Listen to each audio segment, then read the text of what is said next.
Hi ಎಲ್ಲರಿಗೂ ನಮಸ್ತೆ. Welcome back to my YouTube channel. ನಾನು ನಿಮ್ಮ ಅನು. ನಾನಿದು ಸೋಮವಾರದ ಲಾಗನ್ನು ನಿಮ್ಮ ಹತ್ರ ಹಂಚ್ಕೊಳ್ತಾ ಇದ್ದೀನಿ. ಸೋಮವಾರ ಅರ್ಲಿ ಮಾರ್ನಿಂಗ್ 7ಗೆ ಎದ್ದು ನಾನು ಫ್ರೆಶ್ ಅಪ್ ಎಲ್ಲ ಆಗಿ ಆಫೀಸ್ಗೆ ಹೊರಟಿದ್ದೀನಿ. ಆಫೀಸ್ಗೆ ಬಂದಿದ ತಕ್ಷಣವೇ ನಾನು ಸೋಮವಾರ ಮತ್ತು ಶುಕ್ರವಾರ ಆಫೀಸ್ಗೆ ಪೂಜೆ ಮಾಡಬೇಕಾಗುತ್ತೆ. ಸೊ ಸೋಮವಾರ ಮತ್ತು ಶುಕ್ರವಾರ 2 ದಿನ ನಾನು ಡೀಪ್ ಕ್ಲೀನಿಂಗ್ ಮಾಡಬೇಕಾಗುತ್ತೆ. ಏಕೆಂದರೆ ನಾವು ತಾನೇ ಇಲ್ಲಿ ಕೂತ್ಕೊಂಡು ವರ್ಕ್ ಮಾಡೋದ್ರಿಂದ ಅಲ್ಲಿ ತುಂಬಾ ಡಸ್ಟು ಎಲ್ಲ ಇರೋದ್ರಿಂದ ನಮಗೆ ಇನ್ಫೆಕ್ಷನ್ನು ಅಲರ್ಜಿ ಆಗುತ್ತಲ್ವ.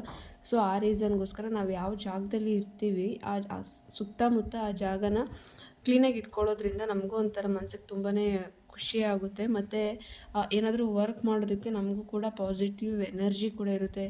ನಾವೇನೋ ವರ್ಕ್ ಮಾಡ್ತಾ ಇರ್ತೀವಿ, ಆ ಕಡೆ ಈ ಕಡೆ ಪೇಪರ್ಸ್ ಆಗಲಿ, ನಾವೇನಾದರೂ ಬರೆದಿಟ್ಟಿರೋ ಪೆನ್ಸು, ಏನಾದ್ರು ವರ್ಕ್ ಮಾಡೋಕ್ಕೆ ಅಂತ ಎತ್ಕೊಂಡಿರೋ ಪ್ರತಿಯೊಂದು ವಸ್ತುನೂ ನಾವು ಅದೇ ಜಾಗದಲ್ಲಿ ಎತ್ತಿಟ್ಟಿಲ್ಲ ಅಂದರೆ ನಮಗೆ ಮೆಸಪ್ ಆಗುತ್ತೆ, ನೋಡೋದಕ್ಕೂ ಚೆನ್ನಾಗಿ ಕಾಣಿಸಲ್ಲ.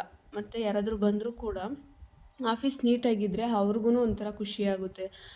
ಎಲ್ಲಂದರಲ್ಲೇ ಐಟಮ್ಸ್ನೆಲ್ಲ ಇಡೋದ್ರಿಂದ ತುಂಬಾ ಒಂಥರ ಸಹ್ಯವಾಗಿ ಕಾಣಿಸುತ್ತೆ. ಮತ್ತು ಅದಾದಮೇಲೆ ನಾನು ಫುಲ್ ಆಫೀಸ್ನೆಲ್ಲ ಕ್ಲೀನ್ ಮಾಡಿಕೊಂಡು ಒಂದು ಯಾವುದು ಬಟ್ಟೆಯಲ್ಲಿ ಟೇಬಲ್ನೆಲ್ಲ ಕ್ಲೀನ್ ಮಾಡಿ ಮಾಪ್ ಮಾಡಿ, ಅದಾದಮೇಲೆ ಹಂಗೆ ಒಂದು ಕ್ಲಿಪ್ಪಿಂಗ್ಸ್ ತೊಗೊಂಡೆ. ನಂತರ ಅದಾದಮೇಲೆ ಕಸ ಎಲ್ಲ ಗುಡಿಸಿರೋದನ್ನು ಡಸ್ಟ್ಬಿನ್ನಲ್ಲಿರೋದನ್ನು ಆ ಗೇಟಿಂದ ಆಚೆ ಹಾಕ್ತಾ ಇರೋದನ್ನು ವೀಡಿಯೋ ತೊಗೊಂಡಿದ್ದೀನಿ.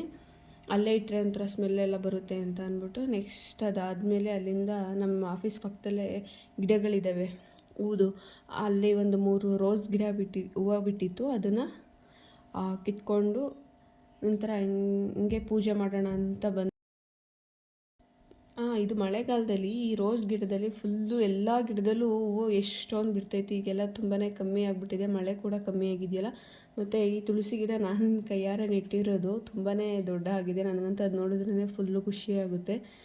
ನೆಕ್ಸ್ಟ್ ಅದಾದಮೇಲೆ ದೀಪ ಹಚ್ಬಿಟ್ಟು ದೇವರಿಗೆ ನಾನು ಡೈಲಿ ಎವ್ರಿಡೇ ದೀಪ ಅಂಟಿಸಿ ಗಂಧದ ಕಡ್ಡಿ ಹಚ್ಬಿಟ್ಟೆ ಕೆಲಸ ಮಾಡೋಕೆ ಕೂತ್ಕೊಳ್ಳೋದು. ಆ ಗಂಧದ ಕಡ್ಡಿ ಸ್ಮೆಲ್ ತೊಗೋತಿದ್ರೇ ಒಂಥರ ಪಾಸಿಟಿವ್ ಎನರ್ಜಿ ಬರುತ್ತೆ ನಮಗೆ. ಇದಾಗಿತ್ತು ಇವತ್ತಿನ video. Thanks for watching. Love you all. Bye bye.